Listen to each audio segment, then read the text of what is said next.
الحمد للہ رب العالمین والصلاة والسلام علی سید المرسلین اما بعد۔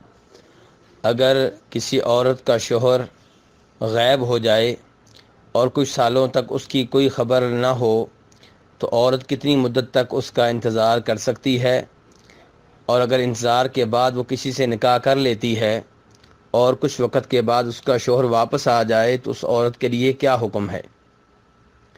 گزارش یہ ہے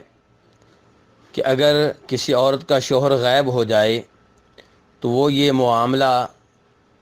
انتظار کے بعد جب عدالت میں لے کر جائے گی، قاضی کے پاس جائے گی، جج کے پاس جائے گی،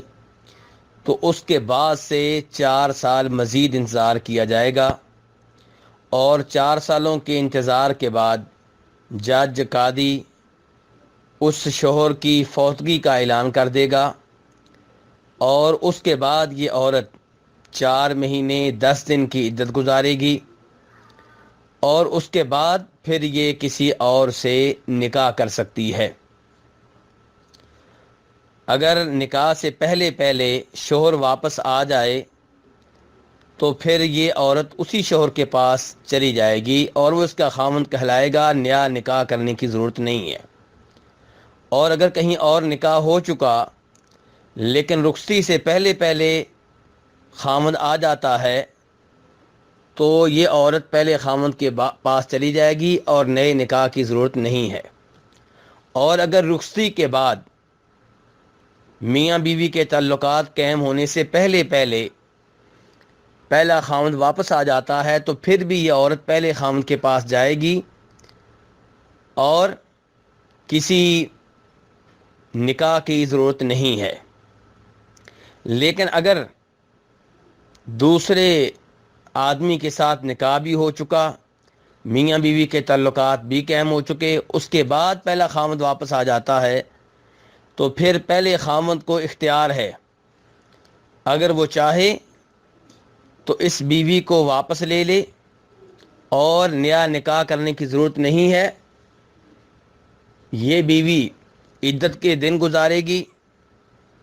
دوسرے خاوند کی عدت گزارے گی، اور اس کے بعد یہ پہلے خاوند کے پاس واپس چلی جائے گی۔ اور اگر پہلا خاوند یہ چاہے کہ اب میں اس کو بطور بیوی نہیں رکھوں گا، یہ دوسرے خاوند کے پاس ہی رہے، تو وہ اس کو حق مہر واپس لینے کا حق حاصل ہے، وہ حق مہر لے لے گا اور یہ عورت پھر دوسرے خاوند کے ساتھ زندگی گزارے گی۔ وہ 4 سال کی مدت جن 4 سالوں میں عورت خاوند کے بغیر رہے گی، ان دنوں اس کا خرچہ پہلے خاوند کے ذمے ہوگا۔ پہلا خاوند جو مال چھوڑ کر گیا ہے، جو جائیداد چھوڑ کر گیا ہے، جو زمینیں چھوڑ کر گیا ہے، ان سے اس عورت کا خرچہ پورا کیا جائے گا، کیونکہ ان 4 سالوں میں وہ اس کی بیوی کے طور پہ زندگی گزار رہی تھی، اس لیے ان دنوں اس کا اور اس کی اولاد کا خرچہ اس خاوند کے ذمے تھا جو غائب ہو چکا ہے۔ یہاں پہ یہ بات بھی ذہن میں رہے کہ یہ جو کچھ میں نے بتایا ہے یہ جناب عمر فاروق رضی اللہ تعالیٰ کا فتویٰ ہے، اور اسی کے مطابق دیگر کئی صحابہ کرام نے فتویٰ دیا ہے۔ جناب عمر فاروق کا یہ فتویٰ امام مالک نے موطا میں روایت کیا ہے،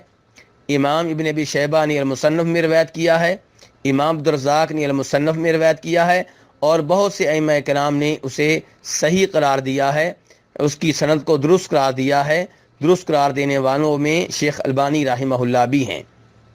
موجودہ حالات میں اگر کوئی مسلمان جج یہ سمجھتا ہے کہ 4 سال کی مدت سے پہلے ہی ہمیں اس بات کا یقین ہو جاتا ہے